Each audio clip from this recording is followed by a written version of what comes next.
Here we go. All right, we're back to the show. 12:30 every day. We come to you, talk about your health, your exercise, nutrition, mindset, and recovery. You got to have all four of those. I know we talk about that every single time for a couple minutes, and then I get into the show. But this is your opportunity to come on, ask me questions, anything that you want to know about strength conditioning. I started studying this stuff in about 1999 after my grandma noticed that I was picking up any weights that I could find and lifting them. I was really into the strength game. I just wanted to be a big, strong guy. She gave me my first strength conditioning book in 1997, which is kind of crazy to think about because it's 2017, which means that was 20 years ago. I don't really think of the 90s as being 20 years ago, but man, they're 20 years ago. Anyway, got my first strength and conditioning book from my grandma at a very early age.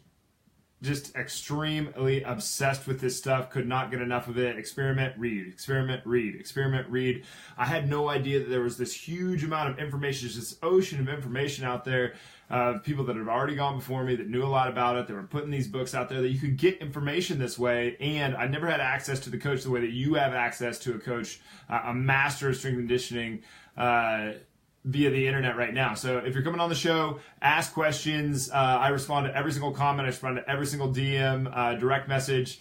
So if you don't feel comfortable putting in the comments, please just hit the direct message button and it'll send it to me. So really glad that you're here. But today we're going to talk about laxity, a topic that doesn't get enough attention. I don't think I'm in the atmosphere of the fitness realm more than any layperson is, and laxity barely gets touched, barely even gets touched even to the tiniest little bit. Everybody's spending so much time on mobility and getting rid of stiffness and foam rolling and stretching, and they never take the time to look at laxity. And I think laxity is probably what leads to more injuries than mobility ever has. And we're going to get into that. You're going to see by the time this video is done, you are going to see that laxity is the culprit behind a lot of these different things that we label as a lack of mobility, and we're misusing words like crazy, which is all right. It's fine. It's just people that don't know what they're talking about out there talking about this stuff, which is understandable. It's the internet. People share their opinions. There's so much garbage out there, though. There's so much garbage out there. It's really hard not to throw down on some of these people, but how's it gonna help? How's it gonna help me? How's it gonna help them to start an argument online and make them look stupid? It's not gonna help anybody. So I always do the same thing, and I hope that you do too. If you see something really, really stupid online, just encourage them to keep learning. Just encourage them to keep learning, or if you have to resort to it, just ask them questions, and that bullshit will eventually reside, and you'll be left with what it really is. Bullshit is bullshit. There's a movie, I think it's called Pink Cadillac, where the old wise guy in the movie, there's always an old wise guy in every movie, right? He comes up to the main character, who I think is Clint Eastwood, and he says something about the chicken shit in the barn, and on top of the barn is still chicken shit. And it's just this really funny part. But anyway, so laxity. What is laxity? Laxity is when your joint is really loose. A lot of people call this double jointed. Hypermobile gets thrown out there. Hypermobile really isn't a thing. Because if you're mobile, you have ability in that, you have full integrity within that range of motion. And within the mobility that you can perform, you can control the movement. So hypermobility is kind of this like bogus term, right? Laxity is something that is really just it can be a few different things. It can be misrepresented as a few different things. It can look like a super flexible person. It can look like a lack of stability. It can look like a lack of strength. Everyone deals, and really what it comes down to is that everybody deals with stability and movement a little bit different. No matter what, every single person that I've ever dealt with deals with it just a little bit different. There are some tendencies, like sway back is a really common one, for a postural pattern, for instance. Anterior pelvic tilt, very common postural position. But to a certain extent, you're not going to necessarily perform a ton of correction on that. You're going to optimize what you can. You're not going to like take somebody and make them a completely different person. But laxity is kind of this thing that people just don't seem to know what to do with it. What do you do with an elbow that hyperextends? What do you do with a baseball player that when he lays back, he's got too much, his ulnar collateral ligament has gotten beat up so much that now he has this laxity in the elbow where it bends too far. So the hand would be going this way and the elbow would be going this way. It would put more valgus stress on the elbow. What do you do about a baseball player that's got that? Because right now, the general consensus with physical therapists and with orthopedics is that they just have to rest. and that ligament will somehow shorten. That's not what happens. So you see all these 16, 17, 18-year-old kids, which was unheard of 10 years ago, which is commonplace now going in for Tommy John surgery, to tighten up that ulnar collateral ligament. Why would that be the thing? Because they have a ton of laxity in there, because they've laid that arm back so many times and beat up on that ulnar collateral ligament, throwing sliders too early, throwing curved balls too early, because this position of the hand, when we let go of it, now I'm getting really geeky. When we get here, this is a totally different position than here. Okay, so if you are a dad, if you are a parent of a kid that is playing baseball, you can teach your kid a circle change. You can teach your kid a palm ball. Those are two change-up ways that you can do a circle change. This isn't too bad on the elbow. This is pretty good on the elbow. The hand's right behind the ball. You start getting into this, you're really messing with that elbow. So I know I got a little bit off on the baseball thing there. But teaching a kid before they're 15 years old to throw a curve is fucking stupid. You should get slapped for that stuff. It's like you're just asking for problems from that kid, and you're putting way too much emphasis on a game that is for fun. And competition is fun. Believe me, I want to go out there and I want to win. But get real. Teach them the circle change and command that pitch. Teach them a 4-seam. Teach them a 2-seam. It's going to get enough movement on to mess with it a little bit. Teach them how to place their pitches. Don't teach them this bullshit stuff way too early. I'm going to get off of the baseball thing, though, because I need to stop, and then it'll come back up throughout, because baseball is a really interesting sport because it's one-sided. So as the season goes along, and tennis players get the same thing, golf athletes get the same thing, they start to get this laxity on one side of the body, because to be able to do that as many times as they do, they have to build up a certain amount of stiffness in certain places and a certain amount of laxity in other places to really let that ball wing. Or to let the racket go where it needs to go, or to let their backswing flow through the way that it needs to flow through. They have to create a relationship between stiffness and relaxation so that they can do better in their sport, essentially. So it's a really interesting thing because it's one-sided, so we can notice differences from right to left really fast. So it makes it a very interesting thing to analyze. But everybody who deals with stability a little bit different. And if you are a person that has a ton of laxity, resting is not going to get it done, because resting typically means, like, if I'm sitting down in a chair right now, so you would say that if I sat here long enough, my hip flexors and my hamstrings, because they're in a shortened state, will grow more stiff because they've been sitting in a position for too long. Well, that is the case for someone that lays down stiffness very well, but some people don't lay down stiffness. And I realize that stiffness gets this really negative connotation, but don't look at it that way. Stiffness is a very, very, very good thing. If you look at the fastest athletes in the world, they are extremely stiff, and if you took that stiffness away from them, they would no longer be the fastest person in the world. Usain Bolt could not run a 9.58. There's no possible way if we reduced the amount of stiffness that is in his body, because he is the best in the world at the relationship between the ground or his ability to react to that stiffness. Stiffness is very, very, very good. You want stiffness in your body to a certain extent. Now, what happens when you don't lay down enough stiffness? Have I made the point? Have I made the point? Can you guys put in the comments section that have I made the point that stiffness is a good thing, not a negative thing, and that you don't just need to be slamming, stretching, and for the most part, most people don't need to be slamming, stretching, and slamming foam rolling for hours upon hours every single day. Have I made that point now that stiffness is a very, very good thing, and that we need a certain amount of it? But there's pros and cons, right? So anyway, so stiffness. What is stiffness typically when we have too much of it is your body searching for stability. If you can't lay down that stiffness, you're not going to do it by rest alone. We have to look at other things. And if we're not laying down stiffness just in general, the body's not going to go, Rachel said stiffness is good, like the least stiff person in the history of the world. Just so flexible, can hold the bottom of a squat, like no big deal. So super shallow hip socket. Where was I? I don't even remember. Where were we? But stiffness is your body searching for stability, basically. So if you don't lay down stiffness, though, how are we going to get it? Well, you're not.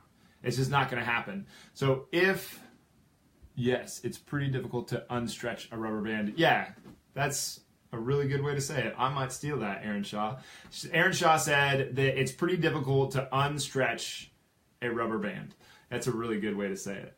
It gives a very good visual. But if we can't lay down that stiffness, If we can't lay down that stiffness, what are we going to do? Well, we got to go and we got to build mountains and mountains and mountains of stability. So this is one of the things I kind of did wrong in the earlier in my career that I really didn't understand. I still don't think that I fully understand anything about the body. The more I learn about this thing, the more I feel like I do not know. And stuff is coming out all the time. New realizations or like research, not realizations. Research is coming out with new stuff all the time. So it's really interesting seeing how it's kind of evolved over the past 20 years. Because before it was basically you did a bodybuilder type workout and that was the only information we had in the United States. Now, after the Berlin Wall fell, since then we've been trying to like kind of categorize and analyze what the Eastern Bloc was doing, because they're like 300 years ahead of us, 250, 300 years ahead of us, something like that. And I think we're doing it really wrong, but there's some stuff that we're doing really, really right. So that's a good thing. But so stiffness, a person that doesn't lay down stiffness, this is typically a very lax person. They can probably touch their thumb to their wrist. Obviously, I cannot. They can probably bend their elbow back. They can probably reach down and maybe put their palms on the floor. They probably hyperextend their knee just a little bit. This is a person that has a lot of laxity in the body. They don't lay down stiffness very well, so their body searches for stability somehow, and it can't get it, right? So you have to add that stability in with your programming. This is where it's very important not to go past your range of motion that we talked about before. Full range of motion does not mean that you go as far as the joint possibly can. It means that you keep the integrity of the joint's ability to move. It's not that you're just reaching as far as you possibly can. It's full range of motion just has gotten bastardized. It's too bad. But what's it mean? Oh, earlier in my career, I did this wrong. I got a lot of questions for some reason, I don't know why this happened, but I was getting a lot of questions from this cheerleading group that all these girls were super, super flexible. I mean, to the point that they had a lot of joint problems because of it, and I didn't really know what to say. So I told them that I didn't know what to say because I was like, I don't know what to tell you. I think you need to get really strong. So I did something really, really right, and I did something really, really wrong because we just trained to get really strong, and we still did foam rolling, and we didn't stretch. So two things that did really, really, really well. We avoided stretching because people that are really lax don't need to stretch. They already have enough of it. Why would you stretch them more? And the foam rolling is probably fine for a person that has a lot of laxity. It just doesn't need to be a huge emphasis. And then we just got really, really, really strong. But I don't think we really focused on the stability as much as we possibly could have. And I think that that's something that I did that didn't do quite right because I didn't understand how big of a deal, how lax they really were. And some people are like this. And it's not just one person, you're super lax, and the next person, you're super stiff. No, it's joint by joint. So like my elbow's fairly lax. I played baseball for a long time, so that's no surprise. Knees fairly lax, hips fairly tight in the frontal plane, but in the sagittal plane, I'm extremely loose. So even within one joint, the different planes of motion might be different. So you've got to know this about your body. This is where the strategy session comes in so much, and why we do focus so much on going side to side, like medicine ball lateral hip tosses or lateral lunges at Grit Gym. So what we did wrong with these girls was we didn't focus enough on stability. We still did some stability stuff, but it was like 1 or 2 core exercises. Almost everything should have been up front. That should have been the main goal, was just get them stable and then work on strength second. The other thing, we should have tested for some kind of manganese deficiency.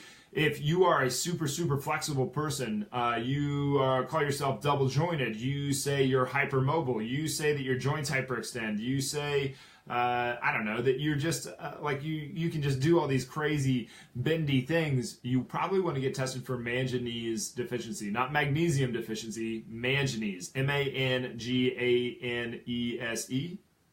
Oh man, that was right off the top of my head. I don't know if that's quite right, but manganese deficiency, get checked for that. And there are a lot of interesting things around the laxity thing, because a lot of people deal with this on a pretty heavy level. Mobility is still a problem, but laxity can be let me retract. Mobility is not a problem. Mobility is fantastic. Stiffness can accumulate to so much that it inhibits your movement pattern. So if your hips are so tight and pulling them out of place, and then your low back is the weak point, the adjacent joint can get beat up a little bit because the hip doesn't want to move, and that's where we move from. We move from our hip and our upper back. That's what does all of our movement comes from up here. This doesn't move. Our abs do not move. These do not move. This moves, and these moves. These produce movement. This produces movement. The low back doesn't, unless you have this super stiff hip that wins the battle between the low back and the hip. So if that's happening, you probably have a little bit of laxity build up in your low back, and you might have been a lax person, and that's where the laxity has become. And now you're just beating the shit out of your back over and over and over and over again. Remember, there's 3 ways that people get hurt. Trauma, bam, something bad happened, right? Or repetition, you do something over and over and over for maybe even years and years and years until finally the straw breaks the camel's back. Or time spent in one position, like bent over in the garden, sitting in a chair for 30 years. These are all things that can create an injury. Now apply that to your low back. If you're every single step and you have too much movement in that low back, and every single step the pelvis is tilting a little bit, well, that's repetitions. You're just building up an injury over time, and eventually something's going to bust. And this is kind of the thing with baseball, too, why baseball is such an interesting sport, because at the beginning of the season, everybody's healthy, and about halfway through the season, the arms start to lay back quite a bit more. The body's responding to the imposed demand. The bat speeds are picking up. Athletes are picking up the ball better. Pitchers are getting more accurate, so there's less balls, so there's better play. But towards the end of the season, they're almost twisted around like this. It's actually the other way. Mirrors. Anyway, because they've spent so much time pulling here, driving off of this side, decelerating on this side, over and over and over, and it eventually creates this huge problem. And one side of the body is constantly slowing it down, and the other side of the body is constantly speeding it up. So one side's decelerating, one side's accelerating. So it creates this interesting thing that we can look side to side within one body. We don't need a set of twins to see which one does which. We can look from right to left and figure out how they responded. And typically athletes will loosen up quite a bit in their elbow, and they'll stiffen up in the backside in their posterior capsule from letting go of the ball and having to slow it down. And then the elbow takes the brunt of the rest of the slowing down process and gets that. So that's why you need better hips to play better baseball. But we get into this whole sort of how do we build stability? And then we get into this whole what causes stiffness, what causes us to gain, is it strength or is it long distance training? And most of the time long distance training wins the game of health, right? It's like, no, you need cardio. Well, if we're looking at stiffness and we're looking at laxity, and somebody that doesn't build laxity up in their body, right? Well, your body isn't, no matter how strong you make your body, and you can do a lot of good here by being in a strength room if you're a long distance athlete. So if you're a marathon runner, you're a triathlete, whatever it is, there's a lot of good that we can do in a weight room, and getting really strong so that your body takes less stress over the course of the race, and that you can produce more force so that you can have a longer stride length, so that you're taking less steps, wasting less energy, you're more efficient, then you can run faster, better, and you can have more fun while you're doing it. But long distance, that repetitive stuff is where we build our stiffness, because you don't have enough strength to actually get you through that race without building some stiffness through your calf, through your hamstrings, through your back line. So you want some of this going on, right? You want to build that stiffness, because just like I said with Usain Bolt, you take away Usain Bolt's stiffness, he will no longer be even close to the fastest man in the world. And really, I think he just retired this year. Which is kind of impressive, really. He held on to that for a while. There is a guy from the United States that has already beat him and will probably break his record pretty soon here. But anyway, so long distance versus strength. Strength training does not build stiffness. Long distance training, like long distance jogging, builds stiffness. And if you have a lax person, they're not going to build up that stiffness when they're doing their long runs. So what's going to happen? Their joints are going to wear down. Their joints are going to get beat up. They're going to get more damage off of that long distance run. So we got to get strong. We got to add that strength. Remember how all the things that we did right with the cheer girls that we got them really, really, really strong, but strength should have been the second thing in the equation. It should have been the second priority. The first priority should have been get them very, very, very stable. And no matter what, in any training program, I feel like this is warranted here. In any training program across the world, no matter what, number one priority always has to be to reduce training-related injuries. No matter what, any gym, every single gym needs to adopt the idea that the number one priority that you have is to reduce training-related injuries. Second priority is to reduce injuries outside of the gym. Third is to get them to the goal. So the third priority here should have been get them very stable, and then the fourth priority. So you take a lax person that doesn't have a lot of that doesn't have the ability to lay down stiffness, and you need to add tons and tons and tons and tons of stability, and then we need to get really strong with them. But if you take a long distance person that can't lay down stiffness, they're going to get worn out. Their body's going to get beat up. It's not going to go very well. And then we have the continuum between do we focus on stability or do we focus on mobility? Remember, mobility isn't necessarily just stretching. Mobility is the integrity of the movement. So it's not even necessarily going full range. It's like full range, how you think about it, like, oh, as far as I possibly can. Well, if you go as far as you possibly can, you might be getting yourself hurt.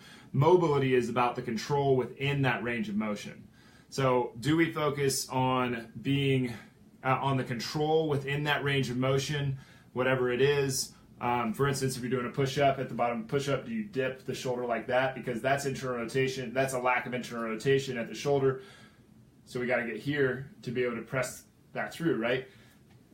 So is that a lack of stability up here, or is that in a case where we need more, a lack of stability up here that's causing the stiffness to not let me internally rotate, or is it a lack of mobility?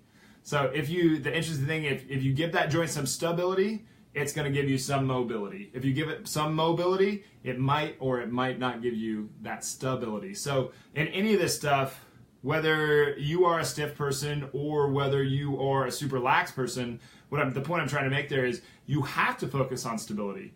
You have to focus on stability. If you focus on stability, your body will give you more mobility. If you focus on mobility, you don't know if your body's going to give you that stability. So with a super lax person, though, remember, everybody lays down stiffness in a different, or everybody deals with stability in a different way. Everybody deals with strength in a different way. Stiffness is just a way that the body can throw in some stability to protect itself, because it has to. Millions of years of evolution have ensured that you're going to be able to do this, but some people don't lay down stiffness as well as others. Stiffness is a very good thing. You want it in your body. Laxity is just somebody that doesn't lay down that stiffness very well, and so in effect they need tons and tons of stability and tons of strength, and it would be it'd be beyond a disadvantage in the performance realm, and it would be detrimental to their long-term health in just the day-to-day living.